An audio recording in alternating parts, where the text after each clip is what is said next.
There once was a hunter named Juma, a man of 27 seasons. His body was hard as carved wood, tempered by the chase of gazelles across the savannah and the shadow of lions in the tall grass. His bow was his wealth, his courage his crown.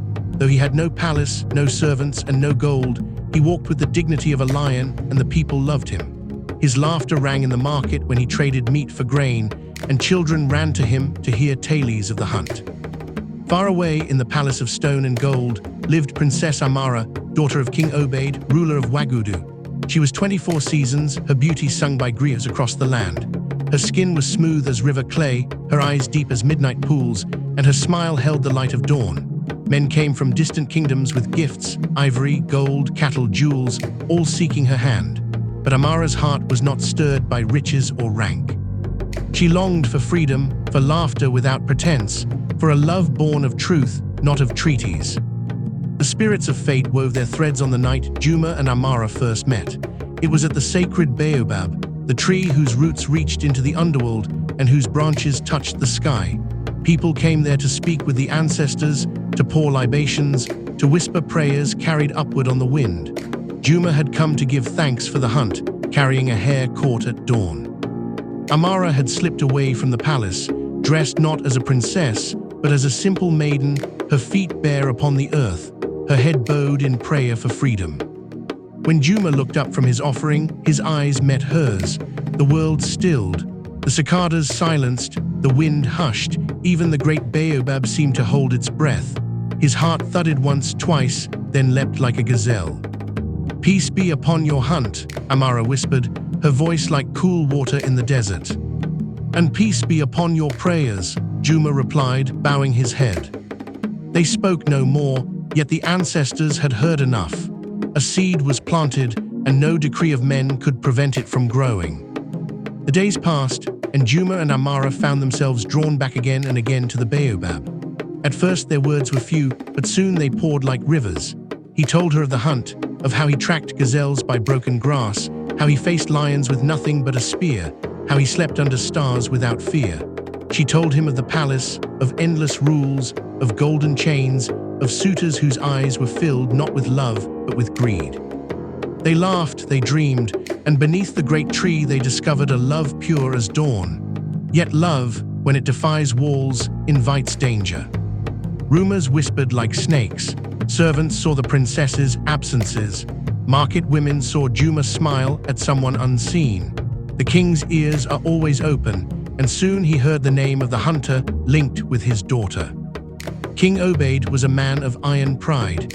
He summoned Amara to his throne room, where the walls were lined with spears and masks of conquest. His voice boomed like thunder. "Daughter, you shame me. Princes bring gold, cattle, armies, and yet you waste your gaze on a hunter, a man of no name. Do you seek to drag the blood of kings into the dust? You will marry the Prince of Tumbala, and this nonsense will end." But Amara, though tears shone in her eyes, lifted her chin and said, "Father, love is not weighed in gold. A crown does not warm a woman's heart. Juma's spirit is worth more than the treasures of kingdoms." The king's fury burned. "Then hear my decree. If the hunter comes near you again, he shall be banished. If he defies me, he shall die." The walls of palace, the chains of bloodline, the decree of a king, all stood between them. But love is stubborn. That night, beneath the moon, under the whispering Baobab, Juma and Amara swore their oaths. "If the world stands against us," Juma vowed, "we shall stand against the world. If the rivers dry and the stars fall," Amara whispered, "my heart shall still find yours." The Baobab's branches swayed, and the night wind carried their oath to the ancestors. But the ancestors are wise, and they do not gift love without trials. One evening, the old griot, Baba Sefu, came to Juma, his back bent like a bow, his beard white as cotton, his eyes glowing with secrets. "Hunter," Baba said, "the ancestors have seen your love, but rivers that defy their banks must carve through stone. 3 trials await you and the princess, trials of courage, of devotion, and of truth. Fail, and your love shall wither like grass in drought." The first trial fell upon Juma. He entered the forest of echoes, where the spirit of the great leopard dwelt, a beast made of smoke and fire, whose roar shattered the courage of men. For 3 nights Juma tracked it, his spear heavy, his heart steady. When the leopard sprang, eyes burning, Juma dropped his weapon and spread his arms. "Great Spirit," he cried, "I seek not to kill, but to prove my courage. If my heart is unworthy, devour me, but know it beats for love alone." The leopard circled him, smoke curling like chains. Then, with a roar that shook the trees, it vanished, leaving behind a single claw, a token of courage. Amara's trial was upon the river of ancestors. At moonrise, she stepped into the swirling waters with only a calabash. The river tugged her, whispering voices of temptation. "Abandon the hunter," they crooned, "and you shall have crowns, jewels, kingdoms." But Amara clutched the calabash and cried, "I choose love, not gold, truth, not chains." At dawn she emerged, her calabash glowing with ancestral light. She had passed.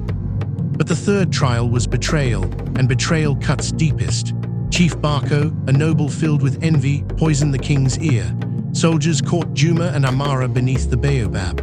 Juma fought like a lion but was overwhelmed. Dragged before the throne, bloodied but unbroken, he heard the king's decree, exile. So Juma was cast beyond Wagudu's borders, while Amara was locked in her chambers. But love's river does not dry. Soon war came. The kingdom of Tumbala, insulted by the broken marriage pact, marched with fire and spears. Wagudu trembled, warriors faltered. The king's heart knew fear. But Juma returned. Exiled, wounded, yet unbowed, he came with his bow, his courage, and the leopard's claw. He fought like a storm. His arrows struck chiefs, his spear shattered shields, his roar lit the hearts of men. The people rallied, the tide turned, and Tumbala's banners fell. The griots sang it. It was not kings, not nobles, but the hunter who saved Wagudu. When the dust cleared, the people gathered beneath the Baobab. The griot raised his staff and cried, "O king, you forbade his love, yet he gave his blood for your land. Is worth measured in birth or in the courage of a heart?" The Baobab rustled. The calabash of Amara's trial glowed once more, brighter than before. The ancestors had spoken. The king's pride cracked like clay before fire. At last he relented. And so, beneath the Baobab where their love began, Juma and Amara were wed, drums shook the earth, dancers spun like fire, the people rejoiced.